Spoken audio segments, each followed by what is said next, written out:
Students, अब अपन आगे further देख रहे हैं, लास्ट लेक्चर से अपन आगे बढ़ रहे हैं और इसमें अपन ने एक क्वेश्चन लिया है एग्जाम्पल में, उसमें अपन वेसल की हीट कैपेसिटी या वाटर इक्विवेलेंट को कंसीडर कर रहे हैं। अब क्वेश्चन क्या है कि एक वेसल है अपने पास, उसमें 5 kg ऑफ वाटर है, उस वाटर का इनिशियल टेम्परेचर कितना है 10 डिग्री सेंटीग्रेड, और वेसल की जो अपन ने वाटर इक्विवेलेंट ले रखा है या हीट कैपेसिटी ले रखी है that is equal to 50 gram of water. अपन इसको हीट सप्लाई कर रहे हैं और because of the absorption of heat इसका टेम्परेचर 10 डिग्री सेंटीग्रेड से बढ़कर कितना हो गया 50 डिग्री सेंटीग्रेड हो गया। अब जब अपन हीट सप्लाई निकाल रहे हैं तो यहाँ पर some part of the heat is absorbed by the water and some part of the heat is absorbed by the vessel. तो अपने को जो टोटल हीट की रिक्वायरमेंट है वो heat absorbed by the water plus heat absorbed by the vessel करनी होगी। अब जब heat absorbed by the water कर रहे हैं अपन तो ये mw cw into delta T of the water, plus जब वेसल की निकाल रहे हैं तो mb cv delta T of the vessel. अब इसमें से mb cv क्या होता है वाटर इक्विवेलेंट, तो इसको अपन ने w पुट कर दिया और w पुट कर दिया तो एक्सप्रेशन ये हो गया और इसमें से डेल्टा टी कॉमन ले लिया, तो that becomes the expression mw cw plus w into delta T. mw कितना है 5000 ग्राम ऑफ द वाटर। अब ग्राम में क्यों ले रहा हूँ मैं, क्योंकि जो सी की वैल्यू है वो मैं कैलोरी पर ग्राम डिग्री सेंटीग्रेड में ले रहा हूँ, प्लस वाटर इक्विवेलेंट कितना है 50 इंटू कितना हो गया 50 माइनस 10, तो ये कितना हो गया 40 और ये कितना हो गया बेटा 5050। जब इनको मल्टीप्लाई कर दिया अपन ने तो ये आ गया 202,000, तो इट बिकम्स 22 किलो कैलोरी। अब अपन नेक्स्ट एग्जांपल ले रहे हैं, we go one step ahead, और यहाँ पर अपन क्या कर रहे हैं कि अपने को हॉट वाटर और कोल्ड वाटर का मिक्सचर का टेम्परेचर फाइंड करना है। तो अपने जो क्वेश्चन ले रखा है उसमें अपन ने 5 kg ऑफ कोल्ड वाटर ले रखा है और उसका इनिशियल टेम्परेचर कितना है 10 डिग्री सेंटीग्रेड। वाटर इक्विवेलेंट कितना ले रखा है अपन ने 50 ग्राम ऑफ वाटर। अब अपन ने इसमें 250 gram of hot water add कर दिया 800 डिग्री सेंटीग्रेड, 800 डिग्री सेंटीग्रेड। अब अपने को कॉमन टेम्परेचर निकालना है, अपन हीट लॉस को नेग्लेक्ट मान रहे हैं और वाटर इक्विवेलेंट यहाँ है ही। तो जो हीट कंसेप्ट है कि अपन ने मान लिया कि कॉमन टेम्परेचर कितना है 6 डिग्री सेंटीग्रेड। तो जो हॉट वाटर है वो तो हीट रिलीज कर रहा है, और कब तक रिलीज कर रहा है जब तक कॉमन टेम्परेचर अटेन नहीं हो जाता, और एब्जॉर्ब कौन कर रहा है कोल्ड वाटर प्लस वेसल। तो कब तक एब्जॉर्ब करेगा जब तक इसका टेम्परेचर 6 डिग्री सेंटीग्रेड नहीं हो जाता राइज होकर। तो हीट रिलीज में अपन ने निकाला, जब रिलीज निकालेंगे तो अपन इनिशियल माइनस फाइनल टेम्परेचर करेंगे, क्योंकि कोई भी ऑब्जेक्ट जब हीट रिलीज करता है तो उसका टेम्परेचर क्या होता है डाउन जाता है, और हीट एब्जॉर्ब जब करते हैं अपन तो final temperature minus initial temperature करते हैं, क्योंकि हीट एब्जॉर्ब करने से ऑब्जेक्ट का क्या होता है टेम्परेचर बढ़ता है।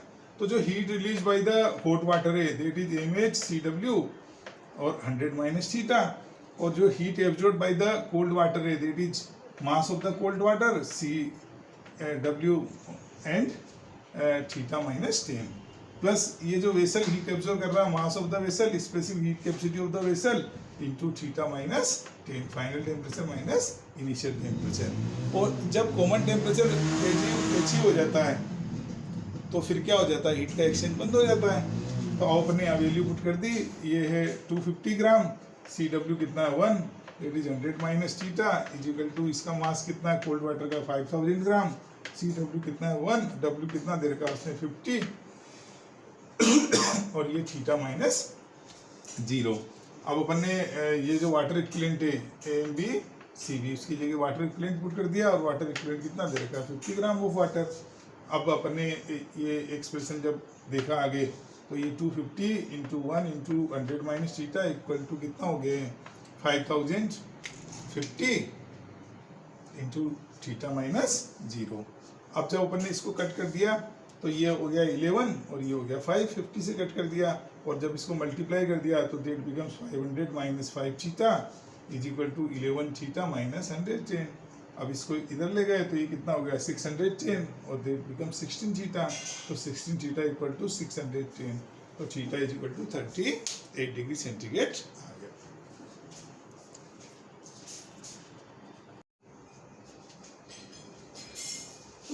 स्टूडेंट्स, आज अपन समझेंगे कि कैलोरीमेट्री में अपन कंजर्वेशन ऑफ एनर्जी को कैसे यूज करते हैं।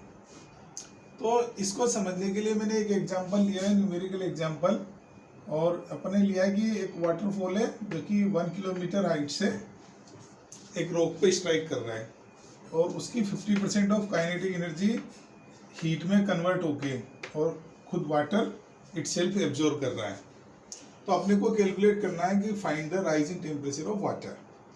अब बेटा यहाँ पर जो बात है वो समझने की वो ये है कि जो हीट है वो कैसे मिल रही है, इसकी मैकेनिकल एनर्जी से। यहाँ पर वो पोटेंशियल एनर्जी के फॉर्म में थी और यहाँ पर आकर वो काइनेटिक एनर्जी की फॉर्म में हो गई। तो ये जो काइनेटिक एनर्जी है उसका 50% काय में कन्वर्ट हो गया हीट में, और जो काइनेटिक एनर्जी वो काय के इक्वल है यहाँ पे पोटेंशियल एनर्जी के।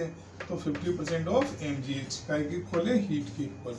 हीट काय के इक्वल होती है mc डेल्टा थीटा। लेकिन अब यहाँ पे जहाँ पर मिस्टेक होगी, और मोस्ट ऑफ द स्टूडेंट जो मिस्टेक करते हैं, जो अपन इसको कैलकुलेट कर रहे हैं mgh को, तो ये जूल में आ रहा है, और अगर अपन c की वैल्यू कैलोरी पर ग्राम डिग्री सेंटीग्रेड में डाल देंगे तो फिर इधर वाला पार्ट काय में आ जाएगा कैलोरी में।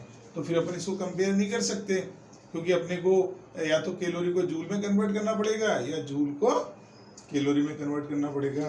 तो बेटर ये है कि आप जो सी की वैल्यू है वो कैलोरी पर केजी डिग्री सेंटीग्रेड में डाल दो। तो जो CW होता है वो 1 कैलोरी पर ग्राम डिग्री सेंटीग्रेड होता है, लेकिन जब अपन इसको जूल में कन्वर्ट करते हैं तो ये 4200 जूल पर केजी डिग्री सेंटीग्रेड हो जाता है। तो यहाँ पर आपको जो वैल्यू पुट करनी है वो अपन जूल में पुट करेंगे, और जूल में पुट करेंगे जूल पर केजी डिग्री सेंटीग्रेड में। तो मास केजी में, इधर भी केजी में, तो कैंसिल आउट हो गया, और डेल्टा थीटा का एक का लग गया GH/2c। तो G को अपन ने 10 ले रखा है, H 1000 है, और 2 और C कितना है 4200। तो डेल्टा Q जो है वो कितना हो गया 100/84, और that is equal to 1.25 degree centigrade. अब अपन नेक्स्ट एग्जांपल ले रहे हैं लेटेंट हीट ऑफ ट्रांसफॉर्मेशन पे बेस्ड। जो है अपन ने बताया था कि जब भी कोई सब्सटेंस स्टेट चेंज लेता है तो अपन उसका टेम्परेचर कॉन्स्टेंट रहता है, और जो हीट की रिक्वायरमेंट होती है डेल्टा क्यू का इक्वल होती है ml के। और एल क्या कहलाता है यहाँ पर लेटेंट हीट ऑफ ट्रांसफॉर्मेशन। तो जो एल की वैल्यू होती है, अगर अपन आइस से वाटर में आ रहे हैं तो ये फिनोमिना 0 डिग्री सेंटीग्रेड पे होता है, और या वाटर से आइस में आ रहे हैं तो जो एल की वैल्यू होती है वो 80 कैलोरी पर ग्राम होती है। इसका मतलब है कि अगर 0 डिग्री सेंटीग्रेड का आइस है, 1 ग्राम आइस है, तो उसको 0 डिग्री सेंटीग्रेड के वाटर में कन्वर्ट करने के लिए 80 कैलोरी हीट ऐड करनी पड़ेगी। और अगर वाटर है 0 डिग्री सेंटीग्रेड का, और उसको अपन we want to convert it into ice of 0 degree centigrade, तो अपने को 80 कैलोरी हीट पर ग्राम के लिए एक्सट्रैक्ट करनी पड़ेगी, उसमें से निकालनी पड़ेगी। इसी तरीके से अगर अपन 100 डिग्री सेंटीग्रेड पर कन्वर्जन होगा, वाटर से स्टीम पे जाएंगे या स्टीम से वाटर में आएंगे, तो पर ग्राम पे जो वाटर से स्टीम पे जा रहे हैं तो 540 कैलोरी हीट देनी पड़ रही है, और अगर स्टीम वाटर में कन्वर्ट हो रही है मीन्स कंडेंस हो रही है, तो वो 5 पर ग्राम पर 540 कैलोरी हीट रिलीज करेगी। तो अब मैंने एक एग्जांपल लिया है कि मेरे पास एक आइस का पीस है, और उसका मास 100 ग्राम है आइस का, उसका टेम्परेचर -5 डिग्री सेंटीग्रेड है, और मैं इसको कन्वर्ट करना चाह रहा हूँ। We want to convert it into water of 10 degree centigrade, और अपन कोई भी हीट लो उसको नेग्लेक्ट कर रहे हैं। तो जब अपन इसको कन्वर्ट करेंगे तो हीट की रिक्वायरमेंट 3 स्टेप में होगी।